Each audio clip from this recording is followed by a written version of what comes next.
always teach my kids this. In this world that we live in, there has to be bad people, right? Because that's what distinguishes them from the good people. I just want to play games.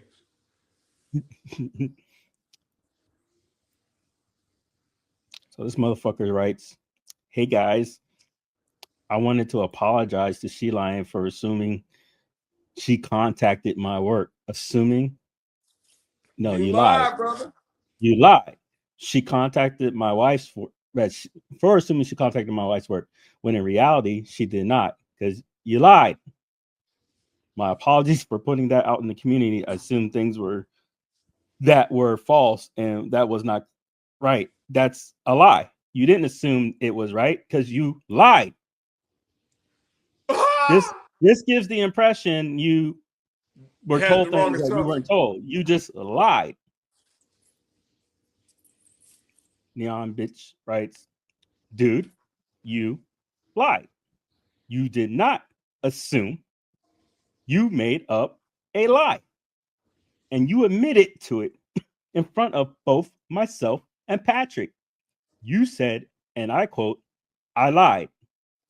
You also told people Messiah emailed your wife's work and tried to get her fired, along with me, which he did not.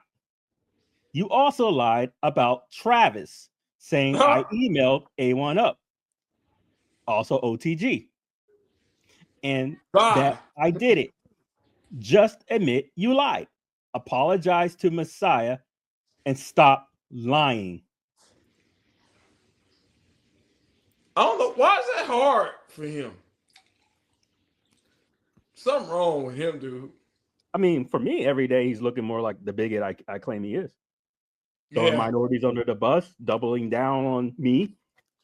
You know? Why is everybody protecting him? Has to be bad people, right? Because that's what distinguishes them from the good people. If you lie about me, like a blatant made up lie, saying that I did something kind of like really shitty and I didn't, like, that's not okay. That's like my big problem. So it's like, you know, I don't want an apology. I want it corrected, period. That he would tell the people he told that it was not accurate, that it wasn't. No, that he said he would say it was a lie. Right. And you waited a couple days and you're like, did he do it? And I DM'd Danny. I was like, Danny, did you tell anyone that wasn't true information? And Danny came back and Danny said, no, I haven't told anyone yet. Has to be bad people, right? Because that's what distinguishes them from the good people. 2 toddlers to bed with my autistic 10-year-old as well. Has to be bad people, right? Because that's what distinguishes them from the good people. And like my wife had her first child when she was 16 years old. Has to be bad people, right? Because that's what distinguishes them from the good people. Okay, so just to clarify, our 10-year-old, and just not give any names away. Yeah. He's my stepchild, so he spends time 50-50. So we only see him like every other week. And then there's like obviously 2 on, 2 off. There's like a whole placement schedule in place. For our 2 littles, as soon as they start to go to school, that's when we'll be in the full of things. But I'm currently looking for like a stay-at-home job, you know, like customer support kind of thing like that, so I can still that would be good.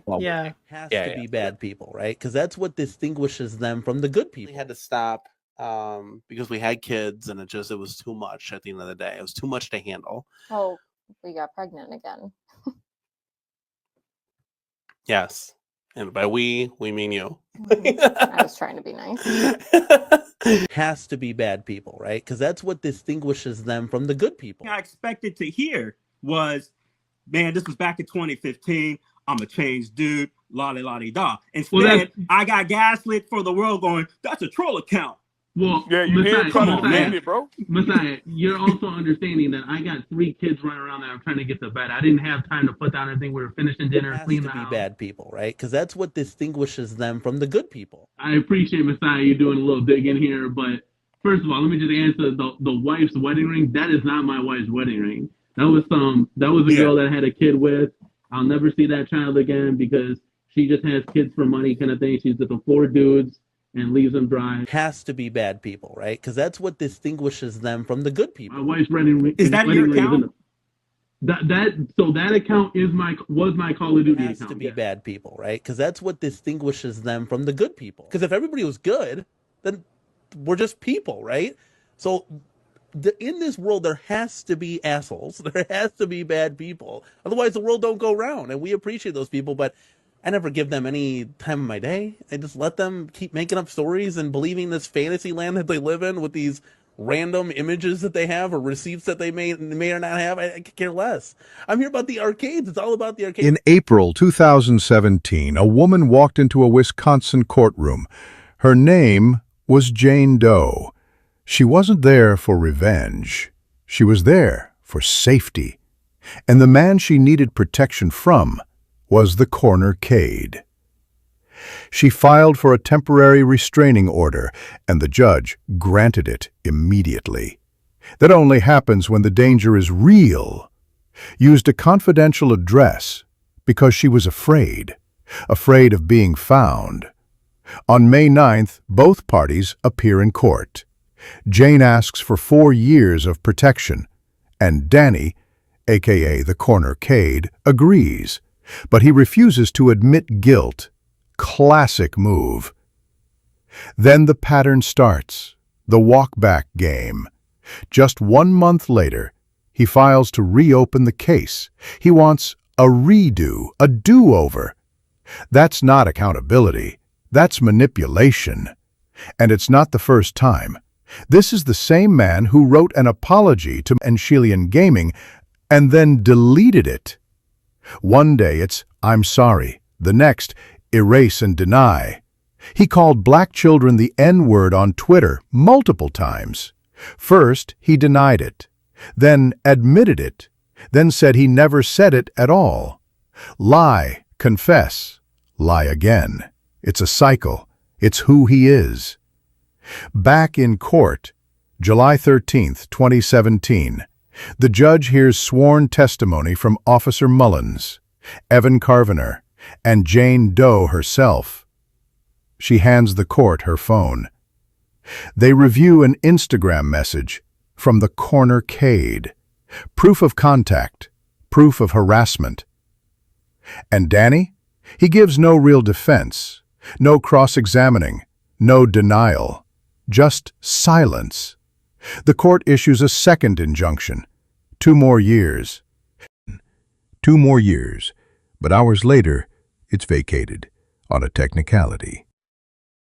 But here's what stays on the record: 2 restraining orders, police testimony, a civilian witness, Instagram evidence, and 1 man who always tries to take it back. Danny, also TheCornerCade, didn't just cross the line. He tried to erase it. But the court saw him. The internet saw him. And now, so do we. You don't get 2 restraining orders by accident. You get them when people are afraid of who you really are. Come on, guys. It melts off my shoulders, guys. That's all, folks.